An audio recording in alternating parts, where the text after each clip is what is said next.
တွေ့လားဘယ်လိုတက်လိုက်တာလဲဆွေလေးစောင်းလေးတက်လိုက်တာတက်လားနော်ကြည့်ပါဦးဒါသုံးခုပဲလာတဲ့မျက်တောင်ဆိုတော့ဒီမျက်တောင်သုံးခုလုံးဒီမပြည့်နိုင်ရှင်းတယ်နော်မပြည့်နိုင်တဲ့အတွက်ကြောင့်မလို့အမေတို့ကဘယ်လိုလဲဆိုတော့အမေတို့ကဟိုဟာဖြစ်ရမှာချဲပြီးတော့တက်ပေးရတာအဲ့ဒါမှမျက်တောင်ရဲ့အလှပို့ပြီးတော့ပေါ်လွင်တာသဘောပေါက်လား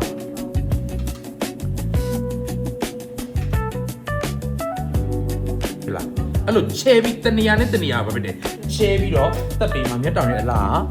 ပေါ်တာဒီမှာကြည့်လိုက်လေအဲ့တော့ချဲမှာတော့လားမျက်တောင်တစ်ခုလာဘာလို့လိုက်သူတို့ပြန်လာခေါ်တော့လားသူတို့ပြန်လာခေါ်တော့လားဟိုဘယ်လိုခေါ်မလဲဒီဘက်ကအကွေးဒီဘက်ကအဝိုက်ပြန်လာပြီးတော့အလဲမှာလာပြီးတော့ဖြစ်တယ်စုံတာတလားမျက်လုံးအိမ်ကိုချဲ့ပြီးတော့အဆွေလာတာဖြစ်တော့အမေတို့တက်လို့ရှိရင်လည်းဘယ်လိုတက်ရလဲဆွေတော့အဲ့တော့မျက်လုံးအိမ်ကဘာဖြစ်တော့လဲပို့ပြီးတော့ပြူသွားတာသ